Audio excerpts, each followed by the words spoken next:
তার জীবন করতে সে নিজের জীবনটা বাজি রেখেছিল।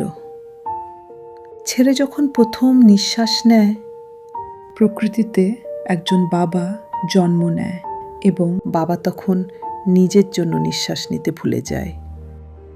শিশুটা যখন দাঁড়াতে শেখে, বাবা তখন ঠিক করে সে আর কখনো ভেঙে পড়বে না। ছোট হাতগুলো ওপরে ওঠে, শক্ত হাতগুলো নিচে নেমে আসে। একজন বিশ্বকে আবিষ্কার করে অন্যজন নীরবে তার ঢাল হয়ে ওঠে। ছেলেটা ছুটে যায় আগামীর পানে, বাবা রয়ে যায় এক পা পেছনে। শুধু একটা নিরাপদ, নিশ্চিত আগামীর জন্য প্রতিটি জয়ের পেছনে থাকে দুটি পদচিহ্ন। একটি দাঁড়িয়ে থাকে আলোর আভায়, অন্যটি হারিয়ে যায় সেই আলোর ভেতরেই। বছর গড়ায়, ছেলের কাঁধ চওড়া হয়, বাবার কাঁধের ওজন কেবলই বাড়ে।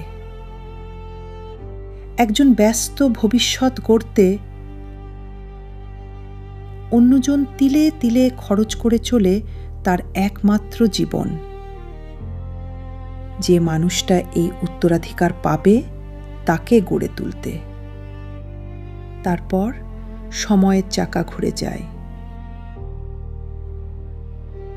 ছেলে হাঁটে বুক ফুলিয়ে আত্মবিশ্বাসে, বাবা হাঁটে বড় সাবধানে, বড় মায়ায়। যে হাত একসময় কচি আঙুলটি ধরে রেখেছিল, আজ সে নিজেই আকুল হয়ে হাত বাড়ায় একটু নিশ্চয়তার জন্য। ঠিক তখনই সত্যিকারের রূপটা চোখের সামনে ভেসে ওঠে। পৃথিবী মনে রাখে সেই ছেলেকে যে আজ কে বড় হয়েছে। কিন্তু কেন জানি ভুলে যায় সেই মানুষটাকে যে নিজে গড়েছে ছায়া সঙ্গী হয়ে। আর এটাই এক নির্মম, উপেক্ষিত সত্য যে আর 10টা সাধারণ মানুষের মতো প্রতিটি বাবারও বাঁচার মতো ওই একটাই জীবন থাকে।